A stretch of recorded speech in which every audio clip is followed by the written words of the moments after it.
Nah, ini yang untungnya di sini adalah orang PNG. Rusa-rusa lari ke PNG. Halo semuanya, ada berita yang menarik sekali di mana 2000 ekskavator atau ekskavator itu dipesan untuk proyek besar, proyek nasional di Kabupaten Merauke, Tanah Anim H. Ini menarik sekali. Berita sudah heboh dan sudah banyak pihak mendukung karena ini merupakan program 1 juta hektar lahan untuk pangan nasional. Ini penting, strategis. Video kali ini saya mau melihat atau menganalisa makna tersembunyi dari implikasi yang lebih mendalam terkait dengan proyek besar cetak sawah 1 juta hektar di Provinsi Baru, Provinsi Papua Selatan, yang dijalankan oleh John Lin Group, dipimpin oleh Haji Samsudin Andi Arsyad, atau ya saya bilang kakak Haji Isam. Pertama, skala dan signifikansi proyek. Proyek ini sangat penting, itu masuk dalam rancangan nasional, dalam hal ini pemerintahan Presiden Jokowi. Proyek ini menyoroti skala besar untuk cetak sawah yang melibatkan pemesanan dan pengiriman 2000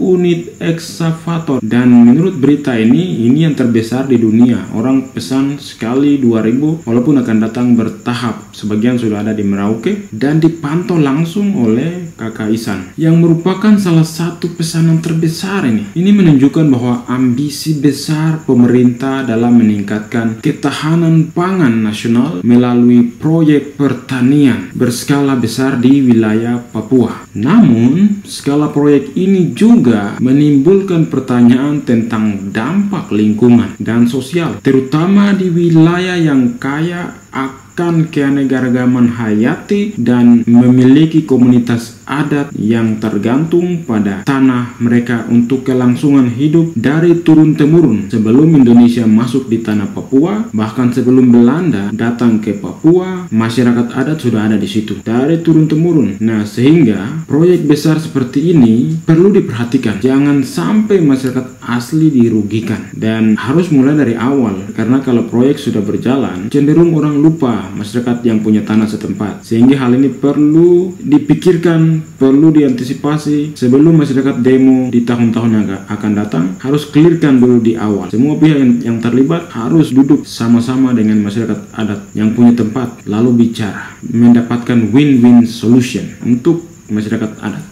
Kedua, peran sentral John Lin Group di bawah kepemimpinan kakak Haji Isam memainkan peran sentral dalam proyek ini. Haji Isam tampaknya sangat terlibat, bahkan memantau langsung proyek bongkar muat alat berat, yang menunjukkan komitmennya terhadap keberhasilan proyek ini. Kalau kakak Isam, bos besar, turun langsung ke daerah memantau, ini berarti proyek ini tidak main-main dan pasti nilai besar. Ada hitungan matematika atau hitungan ekonomi soal untung rugi sudah diperhitungkan oleh negara, dan mereka berikan grant akses kepada kakak Haji Isam. Namun ingat bahwa keterlibatan mendalam ini juga dapat diartikan sebagai upaya untuk memperkuat pengaruh dan kekuasaan ekonomi John Lin Group di wilayah Papua, yang mungkin berujung pada pemarginalisasi masyarakat adat jika tidak dikelola dengan hati-hati. Saya yakin dari berita-berita yang saya baca, kakak Haji Isam ini orang yang baik, memperhatikan masyarakat. Saya berharap masyarakat asli yang punya lahan, yang punya tempat itu bisa kakak Haji perhatikan, bisa mendapatkan manfaat yang bukan hanya sesaat tetapi untuk jangka panjang. Karena di Papua terbukti kalau bayar tanah, hari ini bayar dengan miliaran, uang itu habis tidak lama. Kemudian orang-orang yang terima uang itu misalnya sudah Tuhan panggil,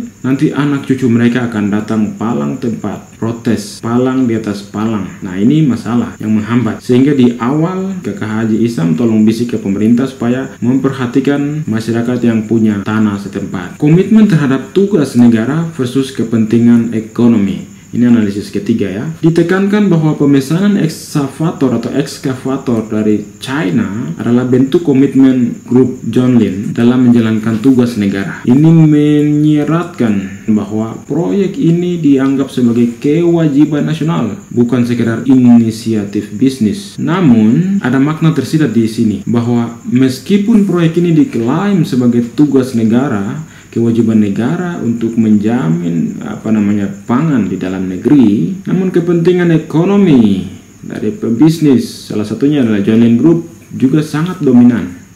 Besarnya nilai kontrak yang mencapai 4 triliun mengindikasikan bahwa ada keuntungan ekonomi yang signifikan yang diperoleh perusahaan ini. Selain dari kontribusinya terhadap ketahanan pangan nasional, ada janji-janji tertentu. Negara pasti sudah ikat kontrak di belakang yang orang asli Papua yang punya tempat tidak tahu. Tapi atas nama pembangunan nasional, atas nama keberpihakan atau program pangan nasional, proyek ini masuk. Pemerintah kalau sudah mau, masyarakat adat sabar minggir dulu, program akan jalan. Nah, kita tahu karena pemerintah punya alat, TNI Polri akan memproteksi proyek ini. Sehingga saya sebagai orang Papua mohon supaya sebelum proyek ini berjalan atau sudah berjalan ini, masyarakat adat harus dilibatkan dan mereka paling tidak punya saham atau punya bagian yang menjamin mereka punya keberlangsungan turun-temurun. Kemudian, meskipun berita ini atau proyek ini tidak secara eksplisit menyebutkan masyarakat adat Papua, konteks geografis dan sejarah Papua menimbulkan kekhawatiran tentang hak-hak masyarakat adat. Penggunaan lahan yang luas untuk proyek cetak sawah beresiko mengabaikan hak ulayat masyarakat adat dan bisa menyebabkan mereka terpinggirkan. Di kota Merauke itu masyarakat asli sudah mulai terpinggirkan. Nah, mereka ini masyarakat asli yang di kota sudah terpinggirkan itu mereka lari ke bagian hutan. Kalau di hutan ada proyek masuk lagi nih, masyarakat mau lari ke mana? Ke Mars kah? Atau ke planet mana? Tak bisa. Mereka ini manusia, harus diperhatikan dan diajak bicara. Nah, cara bicara dengan mereka itu tidak hanya melalui perwakilan. Misalnya panggil toko-toko yang ada di sana. Tidak bisa. Kumpulkan semua masyarakat di satu tempat. Per kampung, kumpul, duduk, bicara. Kamu mau bagaimana? Kalau tidak, pemerintah tawarkan. Kamu akan dapat ini. Tanda tangan. Selesai. Sama-sama terlibat dalam pembangunan. Jangan sampai mereka jadi penonton. Ini masalah. Ini akan jadi masalah besar. Harus libatkan mereka. Baik sebagai karyawan, sebagai pemilik saham seperti yang dilakukan oleh Freeport, misalnya dana 1% Freeport untuk masyarakat asli atau masyarakat yang punya wilayah setempat yang dikelola melalui lembaga tertentu yang dibentuk, perlu seperti itu. Walaupun itu tidak bisa menjawab semua keluhan masyarakat asli, tapi paling tidak ada, dan itu secara kontinu. Karena ada kekhawatiran bahwa masyarakat asli Papua bisa kehilangan akses ke tanah mereka. Kalau proyek sudah masuk, perusahaan sudah masuk, itu sudah pagar keliling dengan kawat duri, dipasang CCTV di mana-mana, sehingga masyarakat adat sudah tidak bisa akses lagi. Kalau traktor atau ekskavator 2000-an itu beroperasi, itu rusa-rusa yang ada di sana itu lari semua. Nah, ini yang untungnya di sini adalah orang PNG. Rusa-rusa lari ke PNG, rusa, kanguru, hewan apa lagi, itu sudah mulai lari. Mungkin mereka juga sudah dengar bahwa ada ekskavator datang, jadi mereka sedang eksodus keluar ke Papua New Guinea. Jadi jangan sampai masyarakat asli menjadi penonton. Oke, kita membahas begini, tapi ada solusi ya. Ada beberapa solusi yang saya bicara agar proyek ini tidak hanya bermanfaat bagi kepentingan ekonomi Joineline Group ataupun tidak hanya kepentingan ambisi negara untuk proyek pangan nasional, di mana proyek pangan nasional juga penting, tetapi juga mendukung pembangunan keberlanjutan dan inklusif di Papua. Diperlukan pendekatan yang lebih partisipatif, melibatkan masyarakat adat dalam perencanaan dan implementasi proyek, serta pembagian manfaat yang adil, merupakan langkah penting untuk menghindari konflik sosial dan melindungi hak-hak ulayat. Proyek-proyek misalnya bangun sekolah, infrastruktur desa, kampung-kampung, fasilitas kesehatan, pelatihan pertanian modern, melibatkan anak-anak asli Papua, anak-anak asli yang punya lahan di setempat, anak-anak asli Papua Selatan. Akses kepada teknologi, jangan sampai mereka terhambat. Jangan sampai mereka hanya terlibat sebagai pengangkat tebu atau pengangkat sisa-sisa. Mereka harus dilibatkan masuk di dalam sampai suatu saat jika ada misalnya perusahaan besar, misalnya tebu atau perusahaan apa di situ, pangan nasional, bila perlu CEO-nya, manajernya itu orang asli di situ yang akan pegang ke depan. Ya, kita akan lihat.